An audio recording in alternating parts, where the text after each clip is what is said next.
Am I the ahole for telling my grandfather? He owes me an apology after his misunderstanding resulted in 2 serious accusations. I never thought a simple 2-word Facebook post would end a 50-year marriage and tear my family apart. But here we are. I'm a 27-year-old guy, and until last week, my grandfather Arthur was my hero. He's always been the most level-headed, kind man I know. He and my grandmother were inseparable. The kind of couple everyone looked at and said, that's true love. They never went anywhere without each other. Infidelity was never even a thought in our family. But a few days ago, Arthur completely snapped. It all started because of a Facebook post made weeks ago by my best friend of 10 years, Julian. Julian happens to be an openly gay man, a fact my grandparents have known and accepted for a decade. Julian has a running joke where he calls me and a few other close friends wifey on our birthdays. It's just a silly public internet joke. On my grandmother's birthday, Julian posted a status that simply read, "Happy birthday, wifey." There was zero secrecy.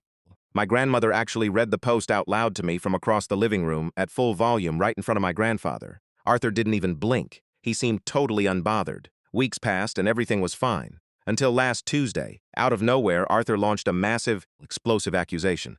He claimed my grandmother was having a secret affair, using Julian's public Facebook post as his sole piece of evidence.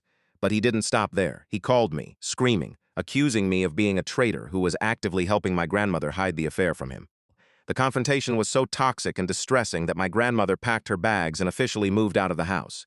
I spent hours on the phone, desperately trying to de-escalate the situation and explain to a grown man that my 26-year-old gay best friend was not secretly sleeping with his elderly grandmother. Eventually, the reality of his massive misunderstanding sank in. Arthur realized he was completely wrong. But instead of breaking down and apologizing for ruining his own marriage, he looked me dead in the eye and said something that made my blood run cold.